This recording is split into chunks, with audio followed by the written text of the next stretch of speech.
let's talk about the Yamaha DXR15MKII.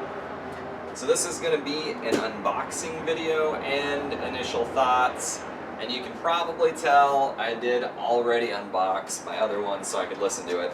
Last time I did an unboxing video, I stopped the video to do some sound tests, and then I went back to it. I thought, this time I'm just going to open up one of the speakers in advance, take a listen to it, that way I can just record the video start to finish. For those of you that have watched my videos, you probably know I do not like to edit videos. I like to record them one take and throw my thoughts out there and put it live without any editing.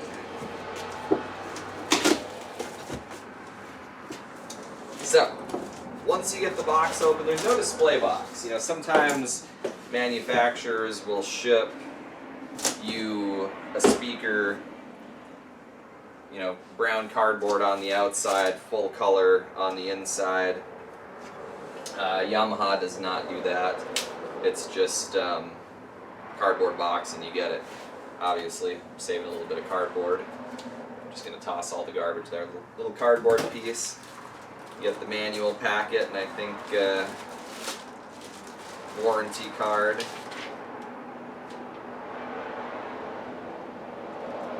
Nope, that's not a warranty card. It's a precautions pamphlet, and it all goes in the garbage for me. IEC power cord. As I said in the other videos, or the unboxing for the DXR10MKII, they don't do locking IEC, they just do standard IEC. And my first thought when I, get this open and look at it is I have not owned a single 15-inch speaker. I mean, I own dual 15s, but I think the last single 15 speaker I owned was just a set of JBL Eons, and you kind of forget how big they are. I own a lot of 12-inch speakers and smaller. Same thing, a little bit of protection on the top. Plastic bag. I'm going to push the plastic bag down so I can grab the handles.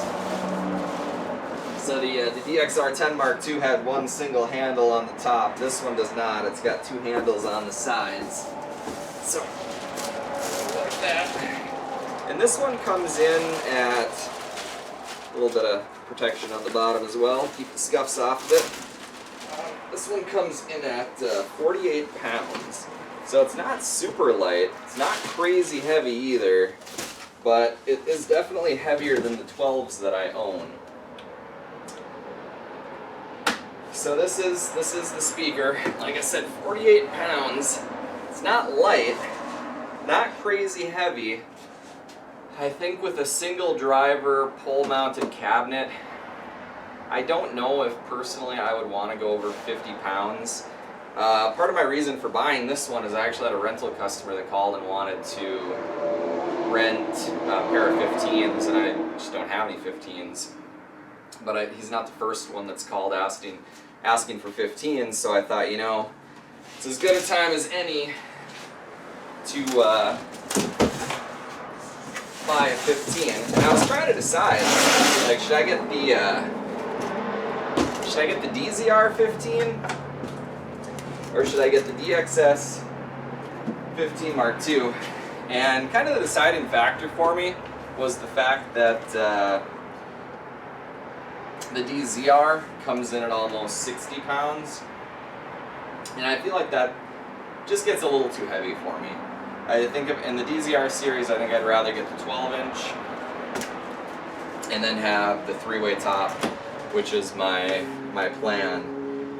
A few things I'll go through. So obviously 15 and a horn. Same setup as all the other DZR or DXR speakers. XLR in, dual 1/4 inch, RCA in. I actually was wondering if they would do 100 and 120 for the high pass filter, or if they would do 80 and 100. They did do 100 and 120. So essentially same amp as they all have. Now, if you watched my DXR10 Mark II review video, I did say that there was a slight vibration in my DXR10s. Not audible in front, but audible from behind. Like something in the cabinet was resonating. And one of the first things I noticed when I got, you're probably not going to be able to see it in the video here, but one of the first things I noticed when I popped this thing up on the cabinet, my eyes are at about port level, was I noticed white stuff in there, which is damping material, foam, to kill some of the resonating frequencies, or absorb them. But I played a few songs through this, and I didn't really notice much for resonating vibrations, and I tried to play some hip-hop, I played some EDM, I played some regular music, I pushed it up to the point of limiting, and stood behind it. I had the decontour on for front of house main, which boosts the low end, and you know, I'll have to do a full dance and play an assortment of music through it to really give a good opinion. But first thoughts, I don't think this resonates as much. And by looking in here, it looks like just because it's an overall bigger cabinet and the amp size is the same, I think with the extra dampening material, maybe that helps to alleviate some of the extra, you know, resonating frequencies to keep the cabinet not vibrating. So after I looked in here and saw all the dampening material just through the porthole, you know, I'm not going to tear this thing apart and look at it, but when I looked through the porthole, it looked like a lot. So I actually took out one of my DXR10s and shined a flashlight into the porthole there. And there is the same dampening material, but you can tell the amp takes up so much more of the inner case that there's not as much room to put dampening material around the amp. Because you obviously can't cover the amp up. Like, it needs to have, you know, from air going in and out, that's what kind of helps cool the amp, along with the fan on the outside. So they never wrap an amp in dampening material, they put it around it.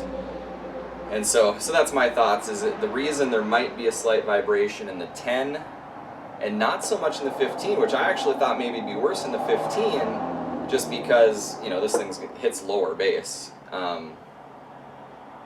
But with the bigger cabinet, they're able to add more dampening material, and I think that definitely helps it out.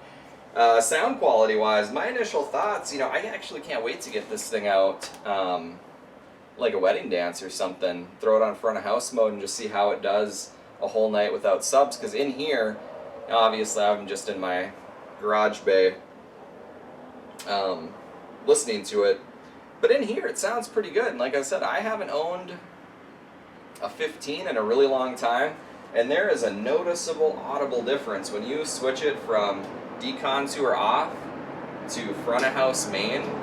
The bass really fills out and it gets a really good dance sound to it. So, you know, I may adjust my thinking and for small shows have a pair of 15s. I'm going to use these a few times more before I go out and just buy a bunch of 15s. I'll probably stick with, you know, 12s if we're going to use a subwoofer. 15s maybe if there's no subwoofer. Yeah, I'll say I kind of like it. I'm kind of impressed. I'm not really going to have time to use it for a while. I'll be in Denver next week, and I've got it rented out the weekend after I get back. So it's probably going to be a solid 3 weeks before I'm going to be able to personally test it out.